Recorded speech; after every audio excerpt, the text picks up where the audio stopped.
నీ పిల్లల భవిష్యత్ ఏంటని భయంగా ఉందా?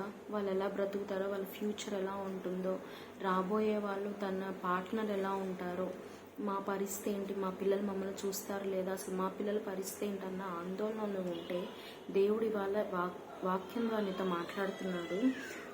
యెహోవా యందు భయభక్తులు గల వారి మీద ఆయన కృప తరతరములు యుగయుగములు నిలుచును, ఆయన నీతి వారికి పిల్లల తరముల వరకు నిలుచునని దేవుడు చెప్తూ ఉన్నాడు.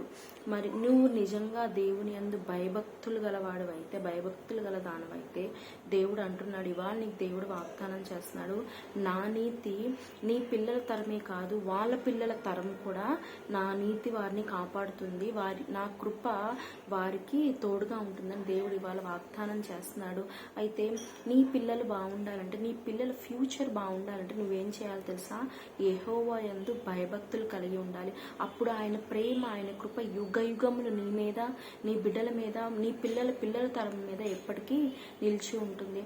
బాధపడుతున్నావేమో, నా బిడ్డ నా మాట వినట్లేదండి, రౌడీలతో కలిసి తిరుగుతున్నాడు, నాకే శత్రువు అయిపోయాడు, నా ఇంటి వారికి శత్రువు అయిపోయాడు, మమ్మల్ని అందరినీ బెదిరిస్తున్నాడు, మాట వినట్లేదండి, కొడుకండి, చాలా ఎంతో ప్రేమగా పెంచుకున్నాను కానీ చేయి దాటిపోయాడు, లేదా ఎంతో ప్రేమగా నేను చూసుకున్నానండి, నన్ను కూడా చాలా ప్రేమగా చూసుకునేవాడు కానీ ఒక డెత్ బెడ్ మీద నా బిడ్డ ఉన్నాడు, ఒక తీరని లోటుతో నా బిడ్డ ఉన్నాడు, లేదా ఒక అమ్మాయి వల్ల మోసపోయాడు, లేదా అతని వల్ల మోసపోయింది నా బిడ్డ, లేదా రకరకాల అప్పుల బాధల్లో ఉన్నారను, లేకపోతే రకరకాలుగా నీ బిడ్డల గురించి నీకు వేదన ఉందేమో, రకరకాల వాళ్ళు పడుతున్న పాటల గురించి నీకు వేదన ఉందేమో. అయితే నువ్వు చేయవలసింది ఏం తెలుసా?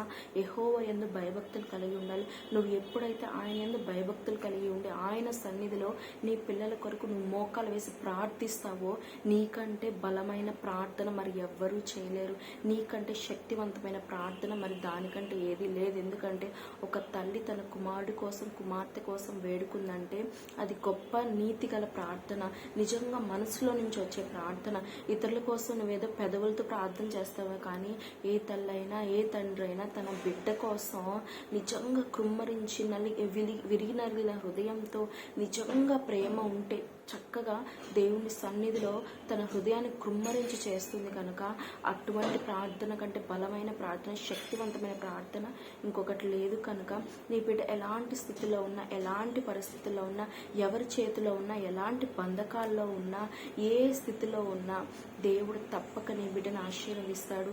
నా బిడ్డకు జ్ఞానం లేదండి, నా బిడ్డ ఫ్యూచర్ ఏంటో తెలియట్లేదు, చదువుతున్నాడు కానీ తనకి మార్క్స్ రావట్లేదు, లేదా ఒక మంచి హై పొజిషన్ నేను నా బిడ్డను చూడాలనుకుంటున్నాను కానీ నా బిడ్డ మాత్రం చదువులో వెనుకబడి ఉన్నాడు, జ్ఞానం కొద్దుగా ఉందని నువ్వు ఆలోచిస్తున్నా కూడా నువ్వు దేవుడి సన్నిధిలో మోకాలు ఆయన యందు నువ్వు భయభక్తులు కలిగి ఉండు. ఆయనే నీ లోటును తీరుస్తాడు.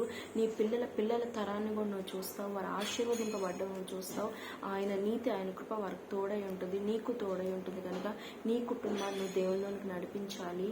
మొదట నువ్వు దేవుని యందు భయభక్తులు కలిగి నీ కుటుంబాన్ని, నీ భర్తని, నీ బిడ్డల్ని నువ్వు దేవుల్లో ఉంచగలిగితే ఎంతగానో గొప్ప ఆధిక్యత దేవుడిని మరి తప్పక విని నిన్ను ఆశీర్వదిస్తాడు. ఆమేన్.